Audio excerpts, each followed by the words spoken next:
Everyone, welcome back to my channel. आज हम करेंगे class 7th English and alien hand से chapter number 10 an alien hand, यानी एक एलियन का हाथ।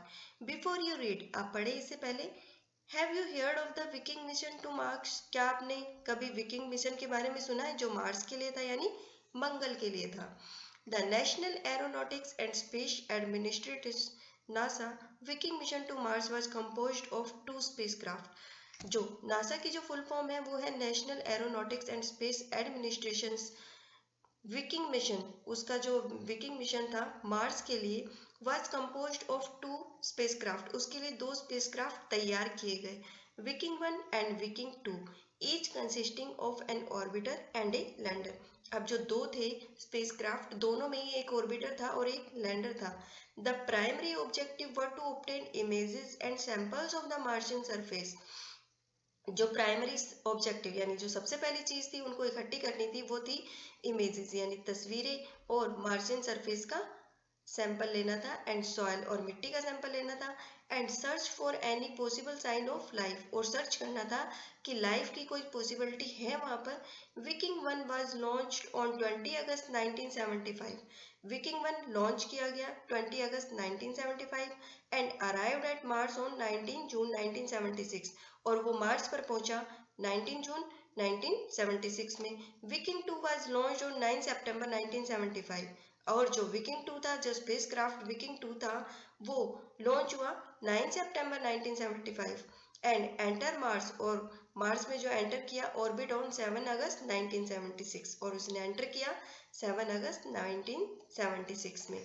Besides taking photograph and collecting other science data on the Martian surface, besides यानी अलावा, टेकिंग फोटोग्राफ लेने के और साइंस डाटा कलेक्ट करने के अलावा मार्शियन सरफेस पर the 2 lander conducted 3 biology experiment to look for possible sign of life. जो 2 लैंडर थे उनको क्या करना था, उन्होंने 3 बायोलॉजी एक्सपेरिमेंट भी किए to look for possible sign of life, ये देखने के लिए कि लाइफ की पॉसिबिलिटी है या नहीं। एज ऑफ नाउ, अब तक there is no clear evidence of the presence of living micro organism in the soil near the landing sites. लेकिन अभी तक कोई भी क्लियर एविडेंस यानी साफ सबूत नहीं मिला है किसका, लिविंग ऑर्गेनिज्म प्रेजेंट होने का in the soil near the landing site. जो लैंडिंग साइट थी उसके पास मिट्टी में कोई भी लिविंग ऑर्गेनिज्म नहीं है। नाउ रीड द स्टोरी, चलिए स्टोरी पढ़ते हैं। Tillu and his parents live beneath the surface of a planet under artificial condition. Tillu और उसके पेरेंट्स रहते हैं प्लेनेट के सरफेस के नीचे, रहते हैं आर्टिफिशियल कंडीशंस में, यानी नेचुरल कंडीशन नहीं है, आर्टिफिशियल कंडीशन है जो मानव निर्मित है, मनुष्य द्वारा बनाई गई है। Tillu has heard and read about the sun and the star. Tillu जो है सूर्य और स्टार्स के बारे में उसने पढ़ा है और सुना भी है। He has never seen them, लेकिन उसने उनको देखा नहीं है क्योंकि वो नीचे रहता है, सरफेस के नीचे। Tillu's father go to work through a secret passage. Tillu के जो पिताजी है वो काम पर जाते हैं थ्रू ए सीक्रेट पैसेज, लेकिन एक सीक्रेट रास्ते से। And Tillu wants to know all about it, Tillu इसके बारे में जानना चाहता है। Tillu, how often have you been told not to go that way? Tillu, तुम्हें कितनी बार बताया है कि उस रास्ते पर नहीं जाना है? But why does daddy go there every day? लेकिन पिताजी वहां हर रोज क्यों जाते हैं? Because that is his job Tillu, क्योंकि वो उनका काम है Tillu. That way was an underground passage, जो दैट वे है वो एक अंडरग्राउंड रास्ता है। Tillu's father went every day for work along that passage. Tillu के पिताजी हर रोज वहां जाते हैं अकेले काम के लिए उस रास्ते से, दैट पैसेज यानी उस रास्ते से। And every day he came back from that direction, और हर रोज वो उसी रास्ते से, उसी डायरेक्शन से वापस भी आते हैं। What lay at the end of that forbidden route? उस फॉरबिडन रूट यानी जो निषेध रास्ता है जहां पर जाना मना है, उस रास्ते के आखिरी पर क्या है? नॉट ओनली टिल्लू, टिल्लू ही नहीं, but a great majority of the community would have like to know, और एक बहुत बड़ी संख्या में जो लोग हैं, जो संगठन के जो लोग हैं, समुदाय के जो लोग हैं, वो जानना चाहते हैं कि वहां पर क्या है। Tillu's father was one of the select few permitted to go that way. जो टिल्लू के जो फादर है, पिताजी हैं, वो कुछ जो सिलेक्ट लोगों में से है कि जिनको परमिशन है उस रास्ते पर जाने की। The above conversation invariably took place between Tillu and his mother ये जो कन्वर्सेशन है, जो ऊपर जो बातचीत दिखाई गई है यहाँ पर, ये उसकी टिल्लू और उसकी मोम के बीच है। When ever he instead on following his father, जब भी वो जिद करता है, जब भी वो इंसिस्ट करता है उसके पिताजी के पीछे जाने के लिए। टुडे हाउएवर वाज डिफरेंट, आज थोड़ा कुछ डिफरेंट था, अलग था। Tillu's father was enjoying his siesta at home, Tillu के पिताजी घर पर थोड़ी नींद लेना चाहते थे, सम रेस्ट करना चाहते थे, सिएस्टा यानी some rest. And Tillu manage to get hold of his security card, अब जो टिल्लू था उसने उसके पिताजी का सिक्योरिटी कार्ड किसी तरह मैनेज कर लिया, यानी ले लिया। Then evading his watchful mother eyes, लेकिन और जो उसकी मोम की जो तेज नजरें थी उनसे बचकर Tillu made his way to be the forbidden passage, Tillu ने उस जहां जाने जिस रास्ते पर जाने का मना था उस रास्ते पर वो चल दिया। A metal door barred his entry, अब जो एक मेटल डोर था, एक दरवाजा था, उसने उसकी एंट्री को रोक लिया। But Tillu had watched his father slip the magic card into slot, लेकिन टिल्लू ने देखा था उसके पिताजी को मैजिक कार्ड एक स्लॉट में डालते हुए, स्लिप द मैजिक कार्ड यानी मैजिक कार्ड को डालते हुए इनटू ए स्लॉट, एक स्लॉट में। ही डिड द सेम, उसने सेम किया। एंड द डोर ओपन नॉइसलेसली, और जो दरवाजा था वो बिना आवाज के खुल गया। ए वेल लिट पैसेज, एक हल्की रोशनी वाला रास्ता, seem to back on him, उसे दिखाई दिया। Snatching the card which had come out of another slot in the wall, जो उसने कार्ड खींचा, स्नैचिंग द कार्ड, कार्ड को खींचते हुए जो कि दूसरे स्लॉट से दीवार में से बाहर आया था। टिल्लू स्टार्टेड हिज मार्च अलोंग ए जेंटल अपवर्ड स्लोप, टिल्लू ने चलना शुरू किया, स्टार्टेड हिज मार्च यानी चलना शुरू किया, अलोंग ए जेंटल अपवर्ड, जो कि एक ऊपर की तरफ स्लोप या रास्ता जा रहा था उस पर चलना शुरू किया। For the passage lead from the underground habitat to the surface of the planet, जो रास्ता अंडरग्राउंड हैबिटेट, जो नीचे जो लोग रहते थे वहां से सरफेस की तरफ, प्लेनेट के सरफेस की तरफ जा रहा था, उस पर उसने चलना शुरू किया। Tillu look forward to seeing the sun, Tillu ने आगे देखना चाहा सूर्य को। If it was at day time, अगर दिन होता तो वो सूर्य को देखता, और द स्टार्स, और स्टार्स दिखते। इफ इट वॉज नाइट, अगर रात होती तो स्टार देखता। About which he had heard and read so much, जिसके बारे में उसने इतना सारा सुना था और पढ़ा था। But alas that was not to be, लेकिन अफसोस की बात है कि ऐसा नहीं हुआ। Tillu had under estimated the security arrangement, Tillu ने जो सिक्योरिटी अरेंजमेंट थी, जो सुरक्षा व्यवस्था थी, उसको थोड़ा लाइटली ले लिया, यानी उसको कम समझा।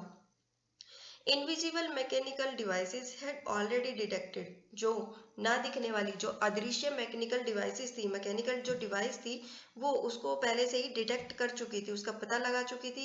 And photograph the small intruder, और वो जो छोटा इंट्रोडर यानी बिना कुछ बताए हुए जो उस था, वो जो टिल्लू था उसकी फोटोग्राफ भी ले चुके थे। Send is picture to the central bureau where it was thoroughly checked, और उसकी सेंट्रल ब्यूरो को उसकी फोटो भी भेजी जा चुकी थी, जो वो जहाँ पूरी तरह से चेक हो चुकी थी। And before he had advance 10 passage, और इससे पहले कि वो 10 कदम आगे बढ़ा था, a strong hand fail heavily on his shoulder, एक भारी हाथ, स्ट्रॉन्ग हैंड यानी भारी हाथ, फेल हैवीली जोर से गिरा, ऑन हिज शोल्डर उसके कंधे पर।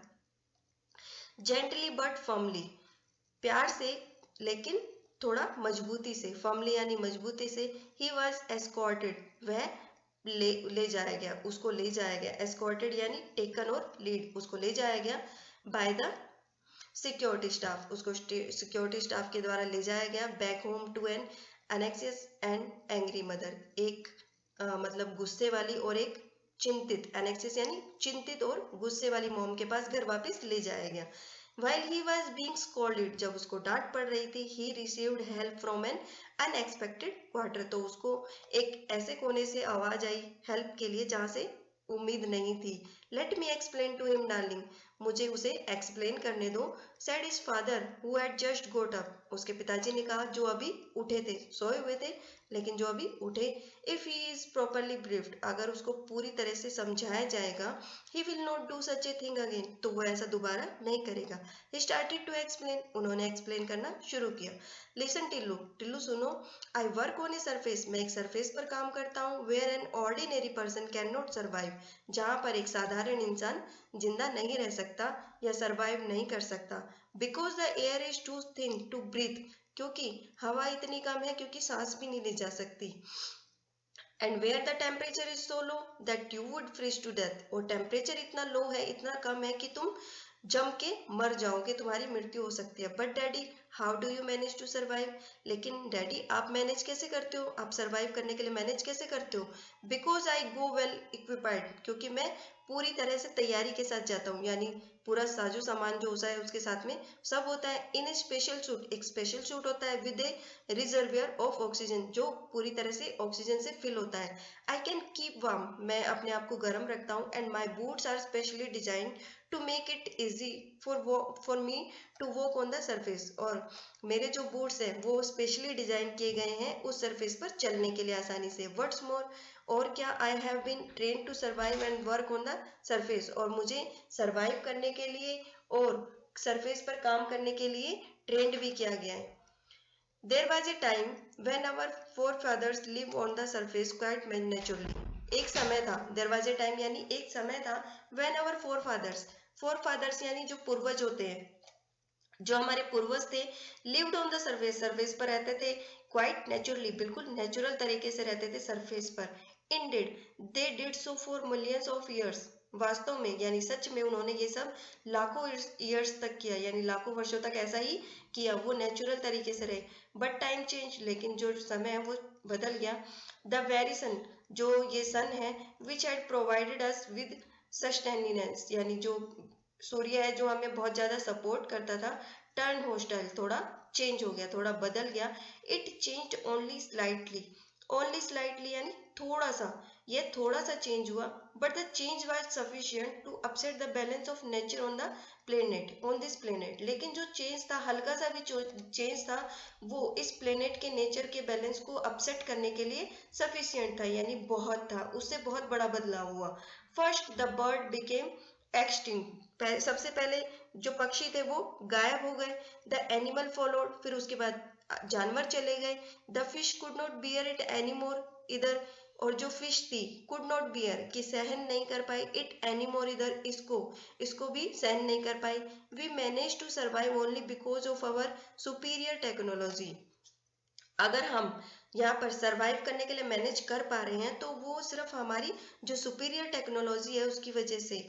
But we were force to live underground, लेकिन हम अब मजबूर हैं अंडरग्राउंड रहने के लिए, अंडर आर्टिफिशियल कंडीशन, और आर्टिफिशियल कंडीशंस के अंडर हमें अंडरग्राउंड रहना पड़ रहा है। थैंक टू सोलर एनर्जी, इस सब के लिए सोलर एनर्जी यानी सौर ऊर्जा का धन्यवाद। We can generate sufficient power to make our life comfortable, जिससे कि हम इतनी सफिशिएंट, इतनी पावर बना सकते हैं, जनरेट कर सकते हैं कि हमारी जो लाइफ है वो कंफर्टेबल हो सके, तो उसके लिए सोलर एनर्जी का हमें धन्यवाद करना चाहिए।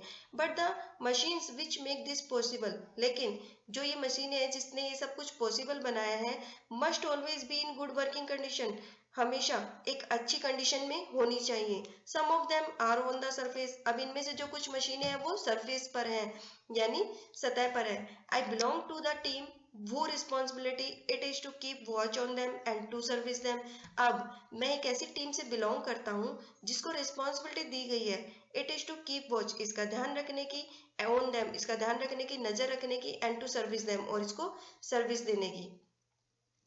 Daddy can I join the team when I grow up, daddy क्या मैं इस टीम को ज्वाइन कर सकता हूँ जब मैं बड़ा होऊंगा। ऑफ कोर्स, क्यों नहीं, इफ यू वांट टू, अगर अब तुम चाहते हो तो तुम कर सकते हो। सैड हिज फादर, उसके पिताजी ने कहा। But for that you must be a good boy, लेकिन उसके लिए तुम्हें एक अच्छा बच्चा बनना होगा। And do as your parents tell you, और वैसा ही करना होगा जैसे तुम्हारे पेरेंट्स कहते हैं। हिज मदर हैड, उसकी मॉम ने, as usual the last word, उसकी मॉम जो हमेशा कहती है एक लास्ट वर्ड कि एज यूजल, कि जैसा हम कहते हैं, हमेशा कहते हैं। The big TV screen in the control room show an alien spacecraft, जो बिग टीवी स्क्रीन थी कंट्रोल रूम में, उस पर एक एलियन स्पेसक्राफ्ट दिख रहा था। The question whether there is life on other planets exercise everybody's mind, ये क्वेश्चन कि इस अदर प्लेनेट, दूसरे प्लेनेट्स पर लाइफ है या नहीं है, ये हर एक इंसान की जो माइंड है उसकी एक्सरसाइज करा रहा था। सबके मन में ये क्वेश्चन घूम रहा था कि दूसरे प्लेनेट्स पर लाइफ है या नहीं है। The president of the central committee is about to make an important statement, जो प्रेसिडेंट थे सेंट्रल कमेटी के, वो एक इम्पोर्टेंट स्टेटमेंट देने वाले थे। Next day when Tillu's father went on work, जब अगले दिन टिल्लू के पिताजी जब काम पर गए, he found the control room full of excitement, उन्होंने देखा कि जो कंट्रोल रूम था वो एक्साइटमेंट से भरा हुआ था। पीपल वर क्राउडेड, क्राउडेड यानी भीड़, around the big TV screen, वहां पर बिग टीवी, जो बड़ा टीवी स्क्रीन था उसके चारों तरफ लोगों की भीड़ थी। It showed A dot in an otherwise clear background, it showed A dot, वहां पर सिर्फ एक डॉट नजर आ रही थी, इन अदरवाइज क्लियर बैकग्राउंड, वरना उसके अलावा जो बैकग्राउंड था वो बिल्कुल साफ था, सिर्फ उस पर एक टीवी की जो स्क्रीन है उस पर एक डॉट नजर आ रही थी। It is not a star, ये स्टार तो नहीं है, for it changing its position, क्योंकि ये अपनी पोजिशन चेंज कर रहा है। Our computer has given a trajectory for this thing, हमारा जो कंप्यूटर है उसने इसके लिए एक रास्ता दिया, उसने एक रास्ता बताया इस चीज के लिए। इट्स हेडिंग टुवर्ड्स अस, यह हमारी तरफ आ रहा है। The supervisor of the last shift explain, जो लास्ट शिफ्ट के जो सुपरवाइजर थे उन्होंने उस चीज को एक्सप्लेन किया। ए स्पेसक्राफ्ट, एक अंतरिक्ष यान, टिल्लू's फादर आस्क, टिल्लू के पिताजी ने पूछा क्या एक अंतरिक्ष यान। By now he was joined by his teammates on the new shift, जो कि अभी जो इन्होंने नई शिफ्ट थी उसके टीममेट्स को ज्वाइन किया था। सो वी थिंक्स, तो हम सोचते हैं, बट इट नीड्स वॉचिंग, लेकिन इस पर ध्यान देने की जरूरत है। ए स्पेसक्राफ्ट वेयर फ्रॉम, ये अंतरिक्षयान कहाँ से आया।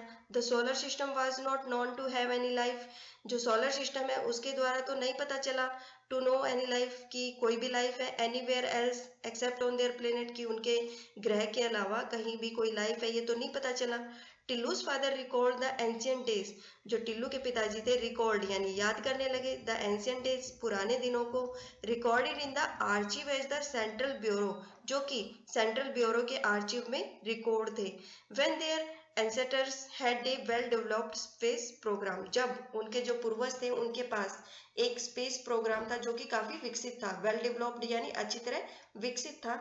And had search the solar system with man and unmanned spacecraft, जिसने कि सर्च किया था सोलर सिस्टम को, जो कि मैन के साथ या बिना आदमी के साथ में जो स्पेसक्राफ्ट था उसको सर्च किया था। And found that they were Indeed alone, और ये पाया था कि जो स्पेसक्राफ्ट है वो बिल्कुल अकेला था। Now in the days of energy shortage, अब इन दिनों में जबकि एनर्जी की शॉर्टेज है एंड अंडरग्राउंड लाइफ, और अंडरग्राउंड लाइफ है यानी जमीन के नीचे जो जीवन है, they had no space programme, उनके पास कोई स्पेस प्रोग्राम भी नहीं है। They could only watch importantly from their vantage point, वो सिर्फ एक बेबसी के तरीके से देख सकते हैं, बेबस होकर देख सकते हैं, सिर्फ वो कुछ कर नहीं सकते क्योंकि उनके पास स्पेस प्रोग्राम नहीं है, तो और अंडरग्राउंड लाइफ है उनकी, तो वो बेबस होकर सिर्फ देख सकते हैं। वो वर दीज स्ट्रेंजर्स, की ये जो स्ट्रेंजर्स है ये कौन थे। The conference room in the central bureau was so quite, जो कॉन्फ्रेंस रूम था सेंट्रल ब्यूरो का वो इतना शांत था, that an outsider would have thought it was empty, कि किसी भी आउटसाइडर, किसी भी बाहर से आने वाले को लगेगा कि यह बिल्कुल पूरी तरह खाली है या वहां पर कोई नहीं है, वहां पर इतनी शांति थी।